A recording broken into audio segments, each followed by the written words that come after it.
My name is Prashant Singh, and in today's video I am going to talk about Brahmins. Who is Brahmin? Are they originally Jews?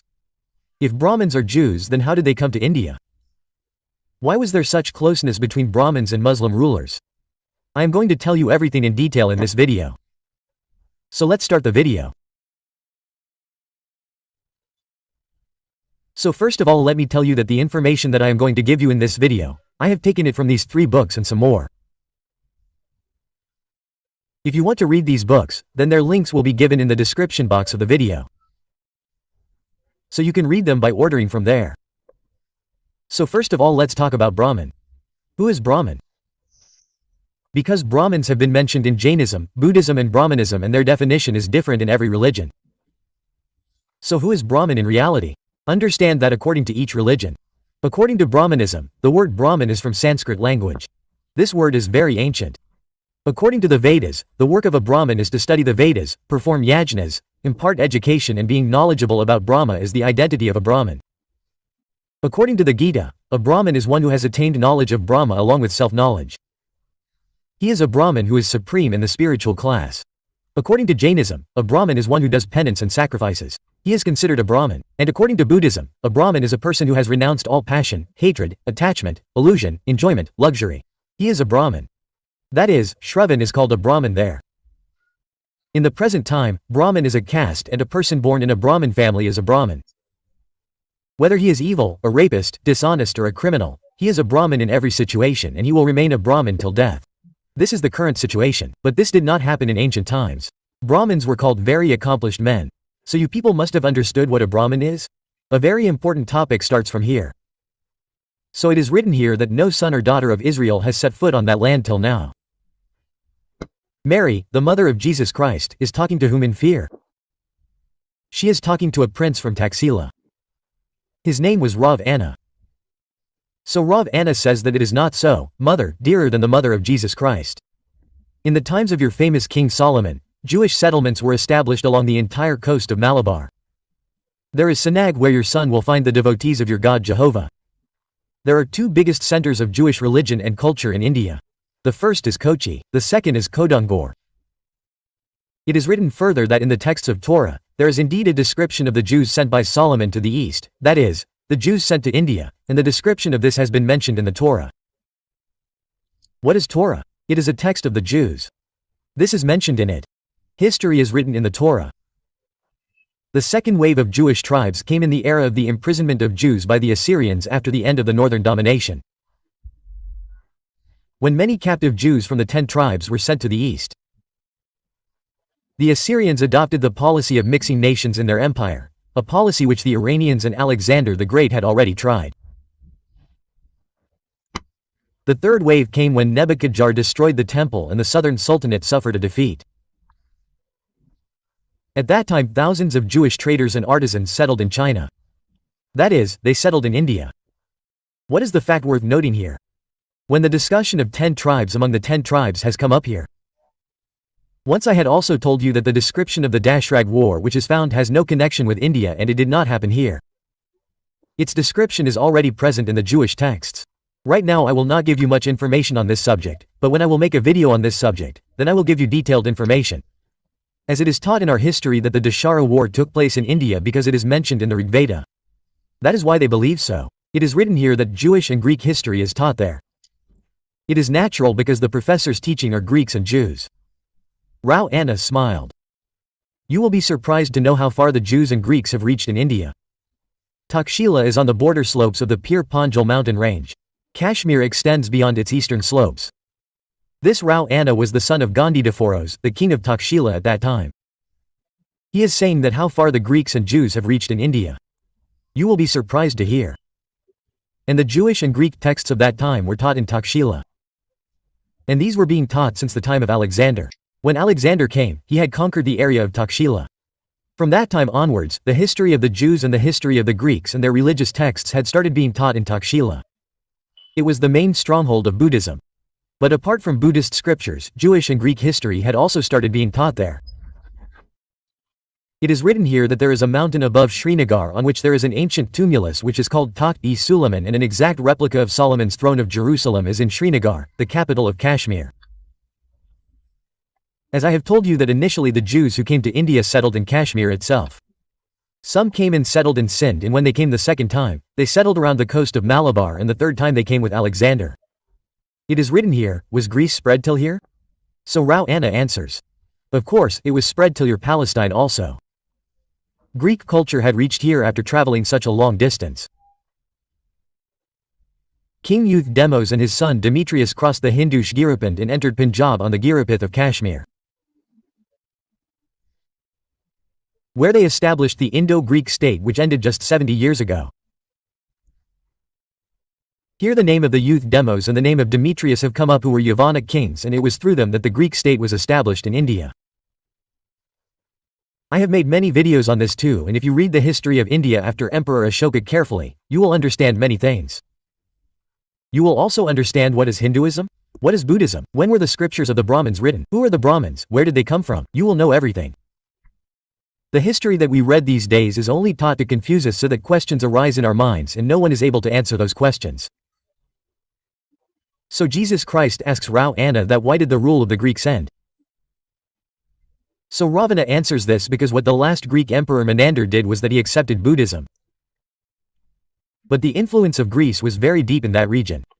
What happened due to this was that a mixed religion arose, which is known as Greek Buddhism, in which some Greek deities were included, some deities of Buddhism were included. Greco-Buddhism was created by combining these two cultures, and the coins of the same Greco-Buddhism are found till date. Above all, Greek philosophy has a great influence on Mahayana Buddhism. As I have told you in many of my videos that Mahayana was created by invaders from outside. Elements of Greek art are clearly visible in the early statues of Buddha. After Alexander's victory, the kingdom of Takshila was also merged in it. Your country Palestine was thus a part of this state with a famous university. Who is Rao Anna speaking to? To Jesus Christ. I have explained to you many times about Mahayana that the form of Brahmin religion that you are seeing today is nothing else. It is only Mahayana, and in this Mahayana there are some Greek deities and some deities of Buddhism. If you read it well, then you will know everything. Actually, we have not been taught well about Greek Buddhism in history. About the Greek gods and goddesses. It is written here that you cannot become a student of Takshila just like that. You have to gain knowledge about the real world. You have to gain knowledge of our culture, our traditions, and most importantly, our language. You have to learn all this before starting your education. To whom does Rao Anna say this? He tells Jesus Christ that you cannot become a student of Takshila just like that. For that, you will have to gain the real knowledge of the world. You will have to learn our culture, tradition, and most importantly, the language here. Only then will you be able to become a student of Takshila. It is written here that according to the Torah, Abraham is the father of all nations, and according to the Vedas, Brahma is the father of the entire creation. Interestingly, even the names are similar. They are not just similar. They are exactly the same. His followers had adopted the sunnah. Whose followers? Followers of Abraham. And from whom did he take this tradition? From the people of Egypt. A large number of wives of pharaohs are found as princesses in the Vedas. We have to understand here that what are the kings of Egypt called? They are called pharaohs. So a large number of their wives are found as princesses in the Vedas. The women described in the Vedas are none other than the wives of the kings of Egypt. And who is saying this? Rao Anna is saying this to Jesus Christ. Because Rao Anna himself was originally a Jew. But later he adopted Buddhism after coming to Takshila. Because the Parthian kings were Jews by origin. But when they came to rule in the areas of Afghanistan and Gandhara, Buddhism had a great influence here. That is why they became Buddhists later and started propagating Buddhism. Their coins are still present today. You can see. Rao Anna was the son of Gondophares, who was the king of that time. He is admitting that in our Vedas, a large number of wives of the kings of Egypt are found as princesses in the Vedas. It is further written that the lifespan of Abraham is about 2,000 years, and our Vedas were written 600 years later. They brought Manish here who are called Rishis, and Rishis are addressed as Rishis in the Jewish scriptures. When you study the Jewish scriptures, you will understand these things easily. The Rishis or Rishonim of the Jews are called Rishis in the Brahmin religion. O Jesus sighed, but the Rishonim were rabbis who wrote our prayer books Talmud and Siddur. Now Jesus Christ tells Rav Anna that the Rishonim were rabbis. Rishonim means the Rishis were rabbis. Who wrote our prayer books, that is, the prayer books of Judaism, Talmud and Sid? So on this Rav Anna says, of course, do you think that the similarity in the names can be just a coincidence? Rav Anna smiled and said Jesus Christ. Rav Anna further says that it is written in one of our Vedas that the first man and woman on earth were Ast and Imbla. On this Jesus Christ says that among us there are Adam and Ehu. So here you have to pay attention to what Rav and Hannah says. It is written in one of our Vedas. He is originally a Jew. Later he adopted Buddhism because he is the king of Takshila and Takshila was the stronghold of Buddhists. That was their university and in that university Buddhism was originally taught and the teaching of Judaism and Greek religion started after the arrival of Alexander. It is very possible that during the period of the pharaohs, Indian and Egyptian civilizations had a lot of influence on each other. After all, your first prophet Moses lived in the court of Pharaoh Amenhotep. Abraham's wife's name was Sarah. Do you know what was the name of Brahma's wife? Jesus Christ shook his head and no. Ravana says to Jesus Christ that do you know what was the name of Brahma's wife? So Jesus Christ refused that I do not know.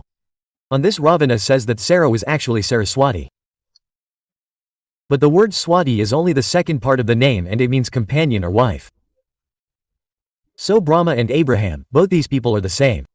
This has been discussed in detail further. It is written in the text that when Abraham was 90 years old, God appeared before him and said that you will become the father of many nations. You will not be called Abraham but Abraham and your wife Sarah will become the mother of nations. Yes, but we are forgetting that some time after her death, Abraham got remarried. You just have to read it properly. After Sarah's death, he married Keturah. Who? Abraham. He had 6 sons. He had gifted them and sent them away from Canaan during his lifetime itself.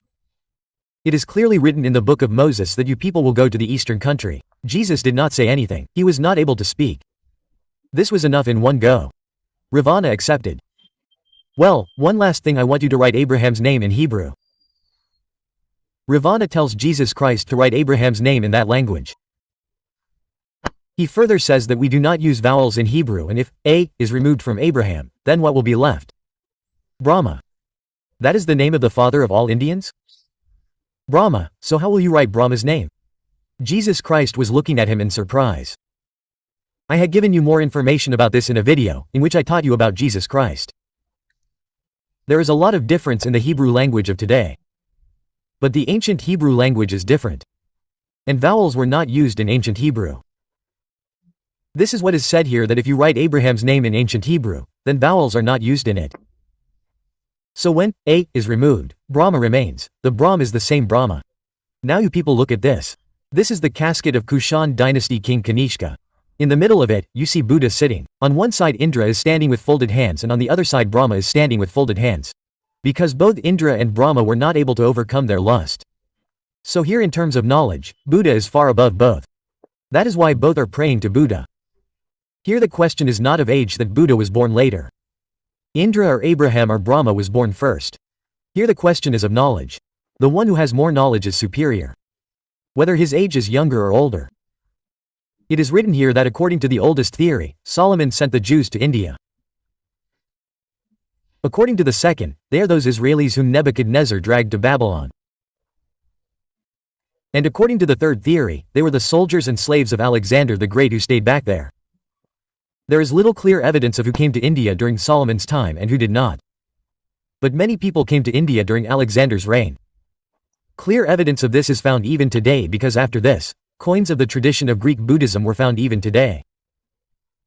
But we do not have any proof of who came to India and who did not come in the time of Solomon, i.e. 1000 BC. No historian has any proof of this. And here it is written that on seeing it for the first time, the symbolic similarity between the scripts of Indian languages is interesting. The dress that Jewish rabbis wear today was earlier worn by Indian priests. So here everything matches with the Jews and the followers of Abraham are called Brahmins. As I have already told you that vowels are not used in Old Hebrew. So if you remove the A from Abraham, then Brahm remains and the one who believes in Abraham is a Brahmin. And the Jews also have the same belief. But there, the sages are called Risham or Rishi.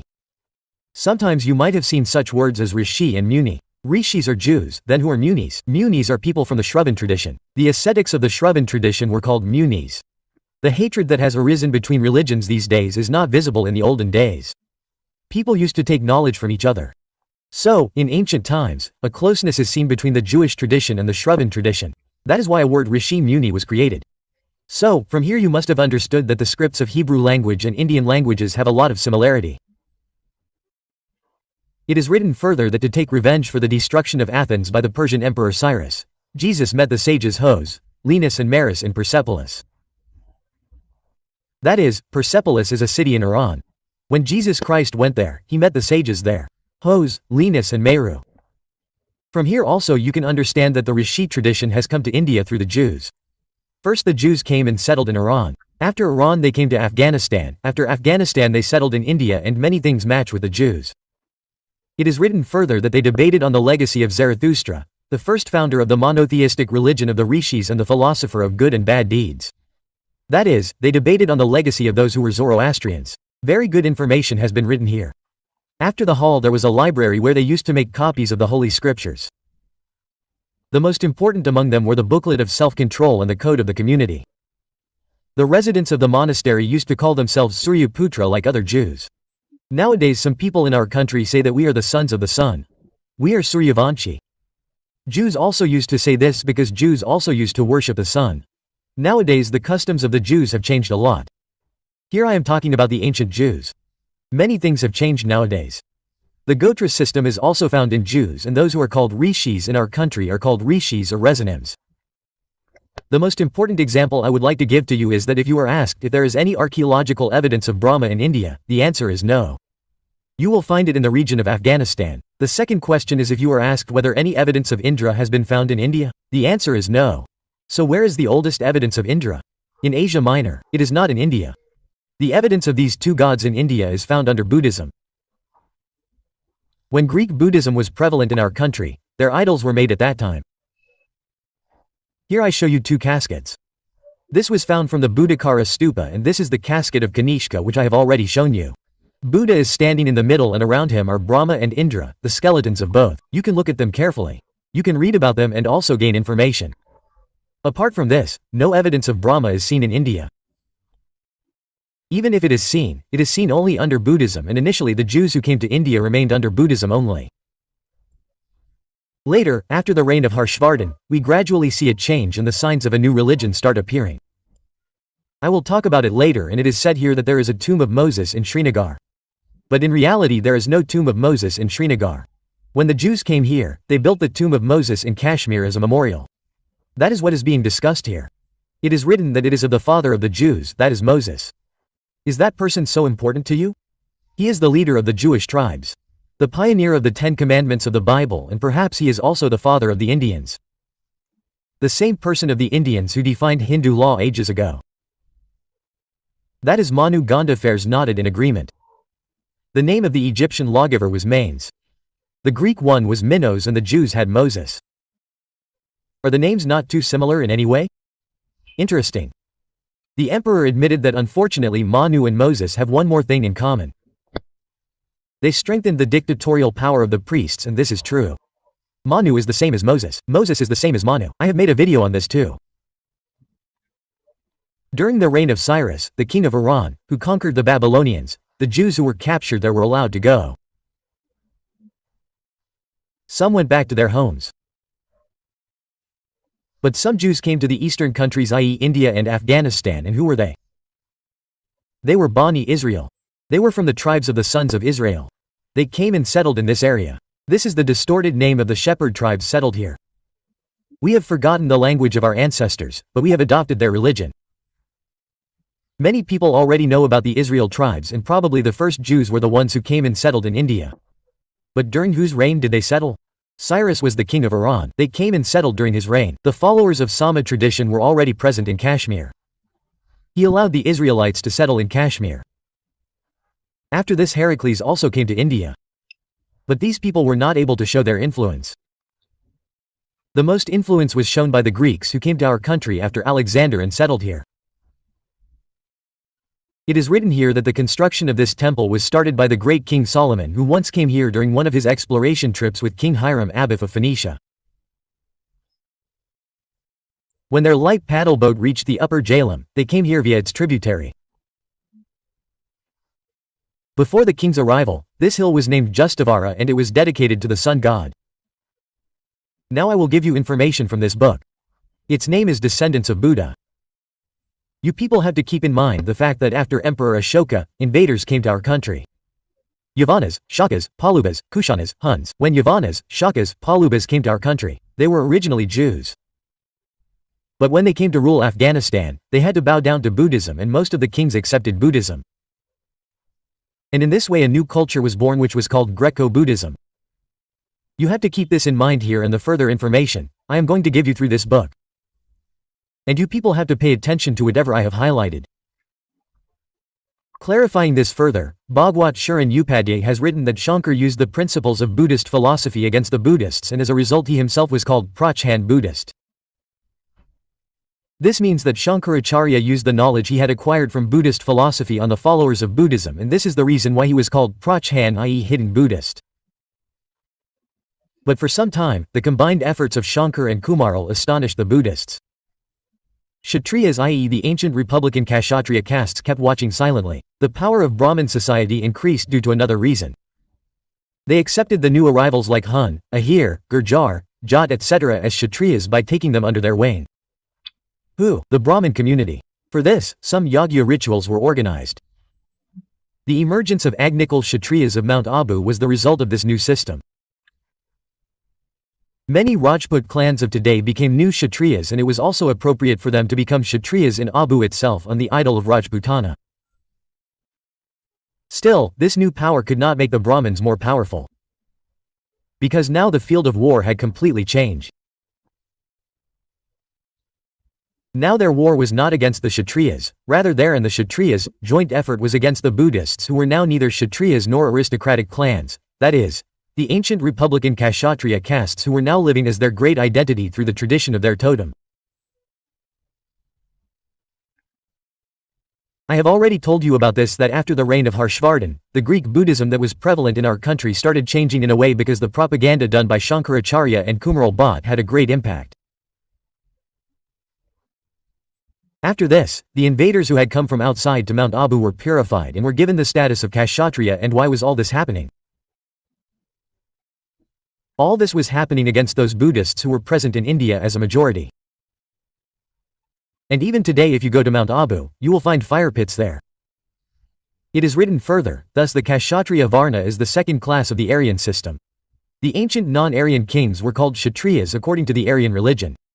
But their identity remained in the tradition of their totem. Like Shakya, Mal, Lishavi, Koli i.e. Maurya etc. Similarly, the newly emerging Kshatriya class has its identity as Rajput. Rajput is a class. Just like Kurmi is a class. There are many clans in Rajputs, similarly there are many classes in Kurmis. Regarding the emerging Kshatriya class, Dr. S.C. Gongawar writes that Kshatriyas are those who rebelled against their kings in the desire to become kings and were trying to rebel. But they did not succeed and due to the fear of death penalty, they ran away to the forests with their followers and started living like Beals. What I mean to say is that the Kshatriyas were someone else. There were Shakyas, Malyas, Lishavas, Mauryas. The people who were living under them rebelled against their own kings in the desire to become kings. But they did not succeed. Now they were afraid of hanging, punishment, so they ran away to the forests. After this, the same people were purified by Brahmins on Mount Abu and later they were called Rajputs. But here you have to keep in mind that there are only 4 clans among Rajputs whose purification has been done on Mount Abu. No one else has been purified. The Brahmins lured them with the promise of becoming kings and gathered them on Mount Abu and these traitors were declared Kshatriyas by the Brahmins with fire as a witness. The Rajput class included some Indian origin Kurmi class and foreign origin invaders like Hu, Shak etc. It should be known that the title of one class in the Kurmi class is Varma. The inscriptions on the tombs of Rajput kings of Rajasthan have the title Varma along with the names of the kings and the title Varma was given by the Brahmins who were misled because the Brahmins lured them with the promise of becoming kings. Then they were purified on Mount Abu. Then they were made Kshatriyas and then they were called Rajputs. And further it is written, like inscription of the Samadhi of Maharaja Gaj Singh Verma, inscription of the Samadhi of Maharaja Anand Singh Verma, inscription of the Samadhi of Maharaja Sardar Singh Verma, Inscription of the Samadhi of Maharaja Zorawar Singh Verma. Inscription of the Samadhi of Maharaja Lal Singh Verma. Inscription of the Samadhi of Maharaja Shardul Ji Burman's wife. Inscription of the Samadhi of Maharaja Kesari Singh Ji's wife. Inscription of the Samadhi of Raja Vijay Singh Verma and inscription of the Samadhi of Maharaja Surat Singh Burman's wife, etc. According to Shiv Narayan Jha, the words Kshatriya and Rajput have been used after the death of Harshvardhan. As I have already told you that till the reign of Harshvardhan we see a fine situation. We see the tradition of Greek Buddhism where some Jewish gods were included. Some Greek gods were included and some Buddhist gods were included. But after the reign of Harshvardhan, contradictions start appearing in these traditions. The reason for this can be anything. Like the rise of Kumaral Bhatt and Shankaracharya and on the other side the rise of Goraknath and Machendranath. The Nath tradition hated Brahmins a lot. Be it Guru Goraknath, Machendranath or their followers. Very good information is written here. You people should pay attention to this. Looking at all these facilities, Mount Abu was decided for the conversion yagya. Dattatreya was in charge of this yagya. He was an ordinary person. He did not even know how to perform yagya. But he had a strong thought that an organization of kings should be formed, which works on the instructions of Brahmins, so that Buddhism can be eradicated from India. And in its place, orthodox Vedic religion, i.e. Brahmin religion, can be established. Therefore, a person named Dattatreya converted 13 Brahmins who performed yagya very well, the local and foreign fighter class, and made them Kshatriyas through yagya. Now let's talk about this book. This is the story of Tamar, and everyone knows Tamar's name. Especially religious people, people connected with politics, they know it. Understand carefully what Timur writes in his autobiography. He writes, that day after the third quarter, when the sun was setting, a man wearing red clothes appeared on the ramparts of Delhi. He raised his hand and called out, Amir Timur. I raised my hand and said in a loud voice, I am Amir Timur. What do you want to say? Quote, later I came to know that neither he understands my language nor I am able to understand anything. So I asked Dwibhash to explain what I said. As Dwibhash told me that the man was a Brahmin of a very big temple of Delhi. His position among Hindus is the same as that of a spiritual leader among Muslims.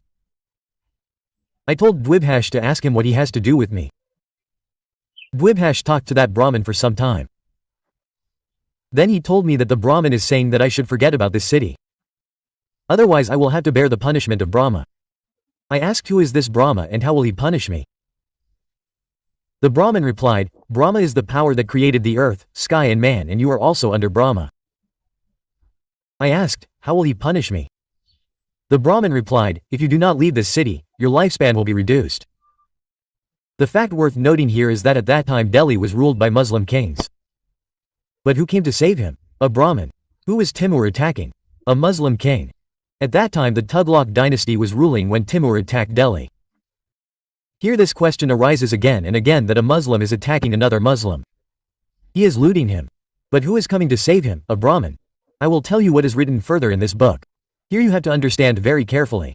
When Timur captured Delhi, he killed many people and the king of that time who is known in history as Mahmud Shah, and he also had a special minister whose name was Malu Iqbal. Timur made both of them captive. After this, that Brahmin who was repeatedly coming and threatening Timur was also arrested. Timur asked him his name. What is his name? So he said Ghani Horda. Now pay attention to this name Ghani Horda. On one hand, he is calling himself a Brahmin.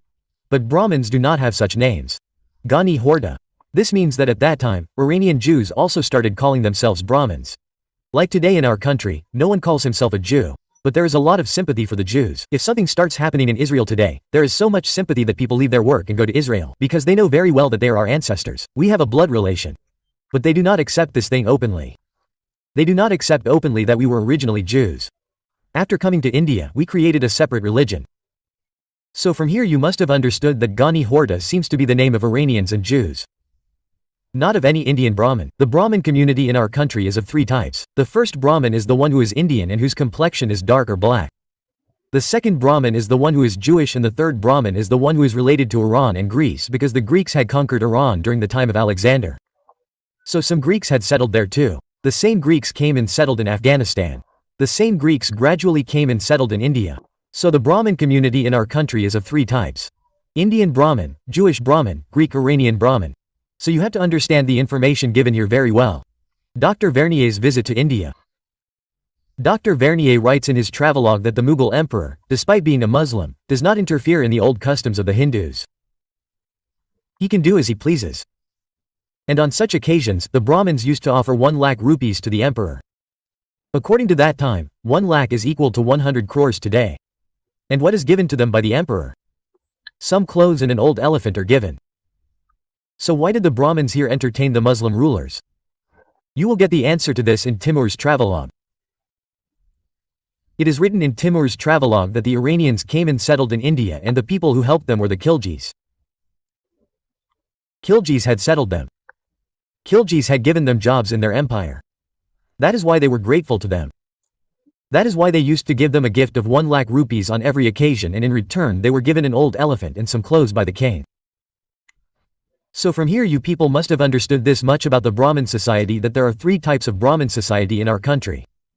First are the Indian Brahmins, who are considered the lowest category of Brahmins today. Second are the Jews, and third are the Iranian Greek Brahmins. I will not tell you anyone's surname because telling the surname is an inappropriate act. It is okay to tell the history of a caste, but telling the history in the form of a surname is inappropriate.